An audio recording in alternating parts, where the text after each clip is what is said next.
Welcome to my channel. I'm Kira from KiraWoods.com, and this is your weekly tarot card reading, and we have now come to the 4th week of May. So today is Monday the 23rd, so this is the 23rd to the 29th of May. Okay, so we've got here for the weekly card, the energy around the week, and therefore will influence the situations and the decisions that you're making, the opportunities, is the Hermit. Now, the Hermit is a major arcana card, and it's number 9 in terms of the numerological numbering.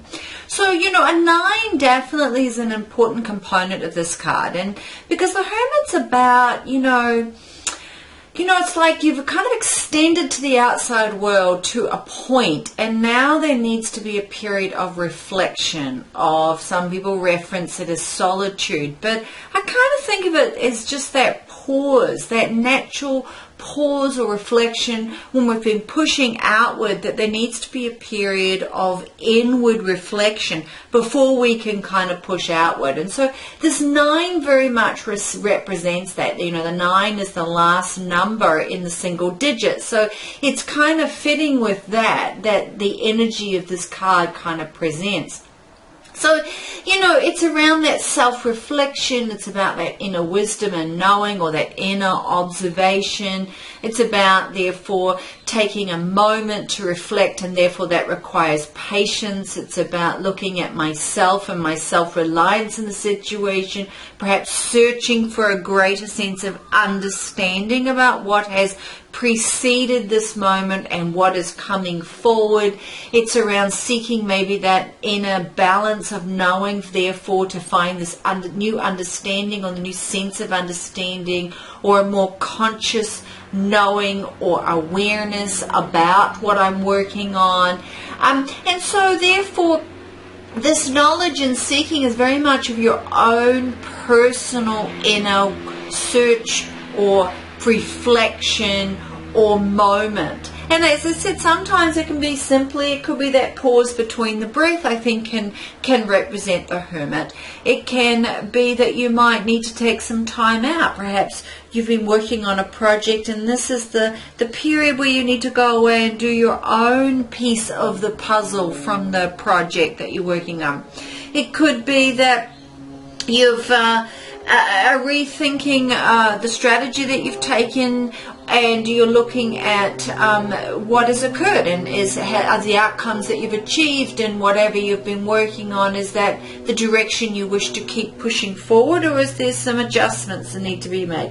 But either way, when you sort of look at this Hermit, think of, it's about that reflective moment, or that pause, or that patience that's needed as part of movement forward. It's about that inner reflection as part of the natural flow of transition.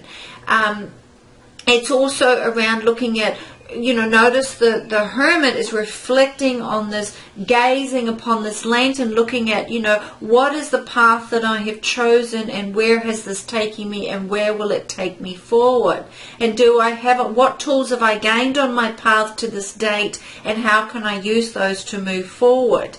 And looking within to understand that, because this is about your own sense of understanding and awareness about the things that you've been working on. So looking within, understanding, taking that time to be with yourself, or to have that reflection within, to find the deeper meaning that reflects with who you are and what's right for you. Is there any shoulds in the way? Are you listening to other people's messages too much? Might be the questions you're asking yourself. Are there any shoulds that you need to let go of? Are there other people's opinions and thoughts that maybe you need to suspend for a moment and find your own perception and through reflection? Do you need to double check your priorities at this time? Do you need to sort of kind of wonder around, is another person's opinion, where does that fit within the honoring my own wisdom? Am I listening to my own intuition? Am I aware of my own divine guidance in my life direction?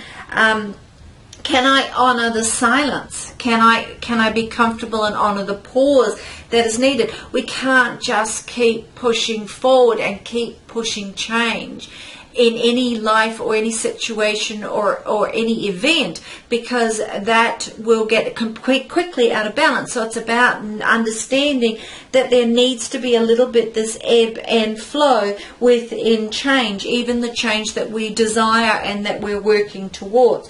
So listen and reflect and respect on your own self and your own intuition. Ask yourself, how would I benefit from listening to my own counsel? You might ask yourself, what does my inner self want to share with me about this situation that you're working on? You may find that you are drawn to wanting aloneness time, which does not mean you'll be lonely, but aloneness.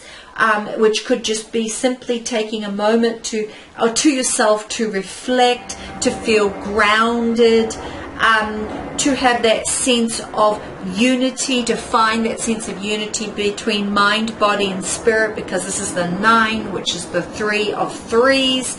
So it's that very powerful 9 that comes about when we really are moving forward and in a very productive and healthy way within the changes that we're trying to bring about, or the decisions that we're making, or the direction that we're wanting our life to move towards, the transpersonal power of that within the picture of what we're trying to create. So in reference to that, you've got the Helper card. Now, which is the Ace of Swords. So, within that, it's like within that inner reflection, be aware of how the mind shares with you and represents and brings about an external manifestation of that inner knowing. Because the Ace of Swords is that mental clarity, is that absolute knowing, is that understanding what's true, right, and real for you, and really getting it because you understand it in your mind, your intellect, your logic, your reasoning. You're able to conceptualize what it is, so you'll be able to speak more clearly if you use this Ace of Swords in a very powerful way. It's the empowerment of the mind to realize and express what your inner soul, your inner wisdom knows and therefore wants to share with you, and therefore your ability then to share that with others.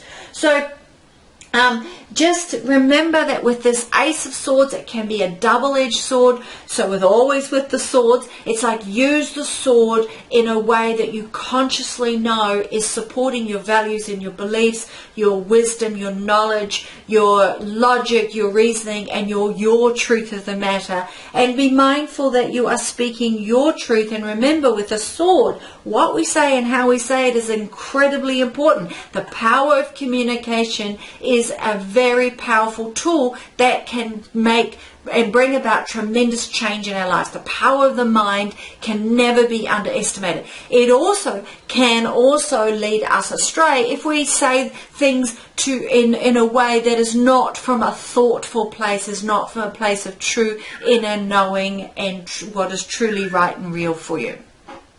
So, hope you have an absolutely fantastic week. We're coming to the end of May. I will do another reading for this in this weekly series for May, because we have that crossover next week of both May and June. So thanks very much again for coming to my channel. I'm delighted that you could join me, and thank you for everyone who's been leaving me messages around that they're enjoying the videos. I love to get thoughts and comments and feedback. If you'd like a private reading, please go to my website. You can find information how to get a hold of me. I also do a lot of trainings, and I love doing training as well as I love giving private readings. So you can also find some training videos here on for those of you who are trying to learn the tarot or just want to explore your knowledge a bit more or get a different perspective, because every single tarot video is going to perceive and present the energy and the cards in a slightly unique way. So thanks again. Have a fabulous day. I look forward to seeing you next week, and check out the monthly video if you haven't already. Cheers. Thanks. Bye.